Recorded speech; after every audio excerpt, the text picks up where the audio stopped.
Comfort zone एक बहुत खूबसूरत जगह होती है। Comfort zone is a very beautiful place, but comfort zone से कभी कोई आगे नहीं बढ़ पाता। मैं हूँ हिमालयन गर्ल मनी, आप सबका स्वागत करती हूँ अपने आज के व्लॉग में। कैसे हैं आप सब लोग? मैं यहाँ बिल्कुल ठीक हूँ।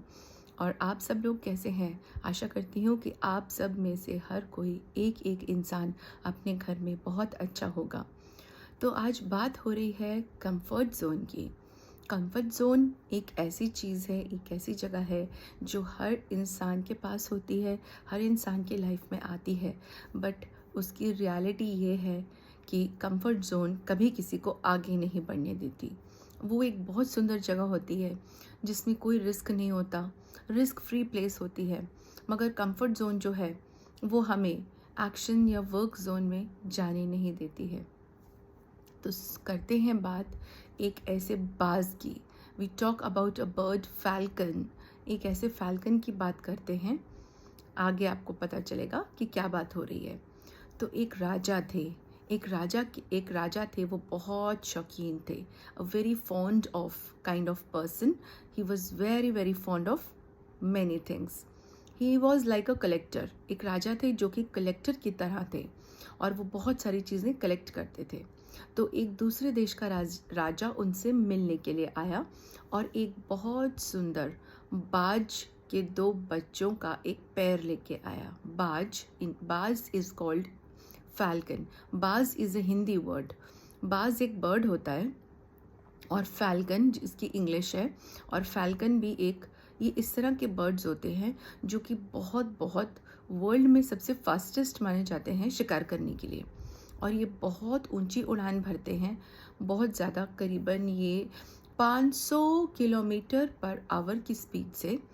ये जब बाज अपने शिकार को देखता है, ये 500 किलोमीटर पर आवर की स्पीड से, यानी 244 माइल्स पर आवर की स्पीड से ये अपने शिकार पर अटैक करता है। और इसका जो विजन है, इसकी जो आंखों की ज्योति है, the falcons vision is 8 times better than the human vision. जो फैल्कन की जो बाज की आंखों की ज्योति है, देखने की क्षमता है, वो इंसान से 8 गुना बेहतर है। और वो अपने प्रे को, अपने शिकार को 2 किलोमीटर दूर से देख लेता है।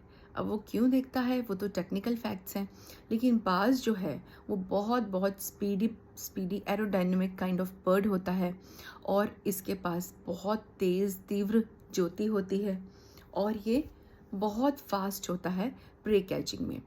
तो वो बाज के दो बच्चों का एक खास बहुत रेयर ब्रीड का पेयर एक राजा दूसरे राजा को गिफ्ट करता है। तो राजा बड़ा खुश होता है, since he was a collector. वो एक कलेक्टर होता है बहुत सुंदर चीज़ों का, बहुत खुश होता है। और वो एक स्पेशल पर्सन को अपॉइंट करता है इन दोनों को देखने के लिए, इन दोनों बाज के बच्चों को देखने और देखभाल करने के लिए। तो राजा अपने कामों में लग जाता है और जो पर्सन उसके बच्चों को देखता है वो अपने बाज के बच्चों को देखभाल करने लगता है, उनको संभालता है, खिलाता है, पिलाता है, बड़े करता है और उनको उड़ना सिखाता है, थिंग्स लाइक दैट।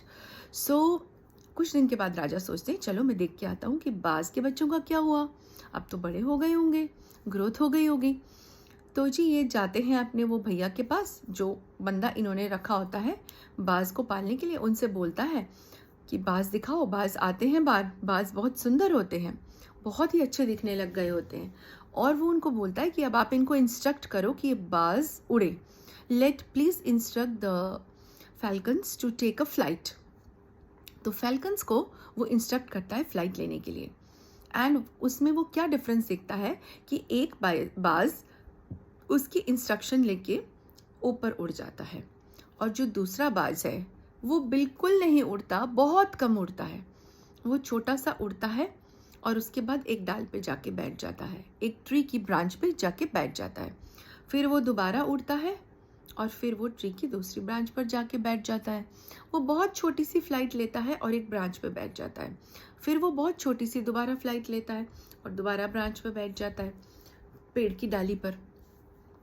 तो वो ये सोचते हैं कि ये क्या हो गया, वो उससे पूछते हैं पर वो बता नहीं पाता। बस वो इतना ही बोलता है कि ये जो है आपका जो फ़ैल्कन है, बाज़ है, एक तो बहुत तेज़ उड़ान भर लेता है और दूसरा नहीं भर पाता।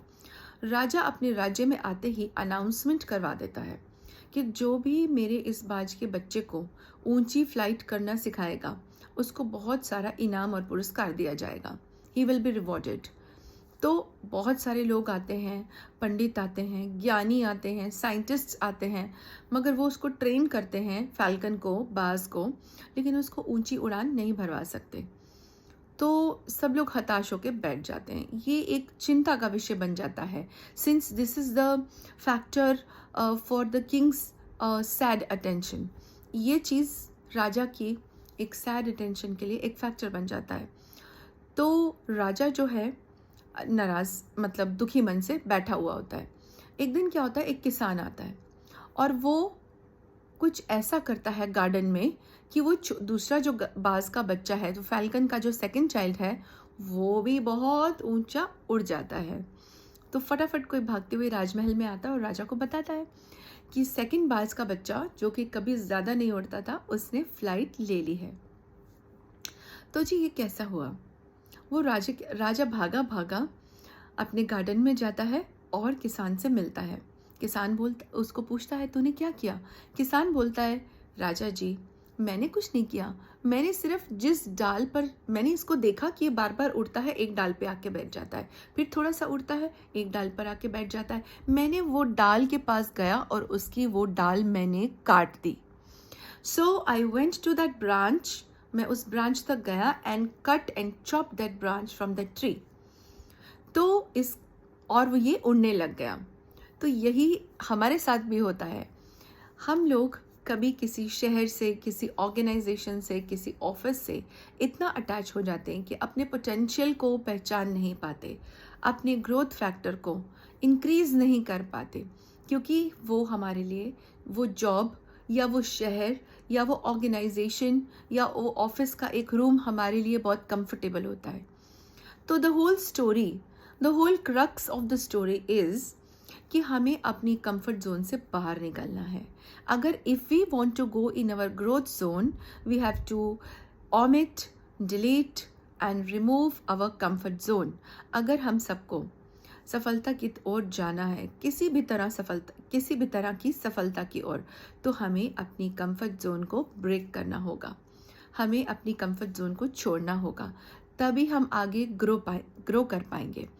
ग्रोथ का एक ही फैक्टर है, एक ही रीज़न है, एक ही कॉज है कि हम लोग अपने कंफर्ट जोन को छोड़ दें। हमारी कंफर्ट जोन बहुत अच्छी होती है, बहुत हमें प्रोटेक्ट और केयर करती है और हम उसके अंदर बहुत सेफ और सिक्योर्ड महसूस करते हैं। वो बिल्कुल भी रिस्की नहीं होती है। बट मैं आप सब लोगों से भी और अपने आप को भी ये बात सिखाती हूँ कि हम सबको अपनी कंफर्ट जोन तो छोड़नी होगी ना, आज नहीं तो कल। जैसे कि मैंने पहले भी एक व्लॉग में कहा था कि अगर हम अभी मेहनत कर लेंगे तो हमें बाद में मेहनत नहीं करनी पड़ेगी, और अगर इसका रिवर्स भी ट्रू है। तो अगर हम अभी अपनी कंफर्ट जोन को छोड़ देंगे तो बाद में हम बहुत रिलैक्स रह सकते हैं, अपनी ग्रोथ जोन में बहुत हमारा ग्राफ ऊपर जा सकता है। तो हमें अपनी कंफर्ट जोन को छोड़ना होगा। उसको हमारी कंफर्ट जोन बहुत आरामदायक है, बहुत रेस्टफुल है, बट हमारी ग्रोथ, बिलीव मी, हमारी ग्रोथ तभी होगी फैमिली जब हम अपनी कंफर्ट जोन को छोड़कर बाहर निकलेंगे, हम अपनी कंफर्ट जोन को तोड़ेंगे, उससे बाहर निकलेंगे और ज़रूर हम अपनी ग्रोथ जोन को पहुंचेंगे। तो कैसे हैं आप सब? बाकी कैसा रहा ये वीडियो, कैसा लगा आप सबको? अगर ये बात आपको अच्छी लगी तो कमेंट, शेयर और लाइक ज़रूर करें। आपके कमेंट्स ही मुझे मोटिवेट करते हैं। वेरी सॉरी, घर में 2 दिन बहुत बिजीनेस थी, मैं बिल्कुल व्लॉग नहीं डाल पाई क्योंकि 2 दिन और 2 रात मैं सो नहीं पाई, कुछ ऐसा रीज़न था घर में। तो आज फिर आपके सामने हाजिर हूँ और कल फिर आपके सामने हाजिर होंगे एक नए व्लॉग के साथ। तब तक के लिए टाटा बाय बाय। और अभी तक सब्सक्राइब नहीं किया तो सब्सक्राइब कर दो। Thank you.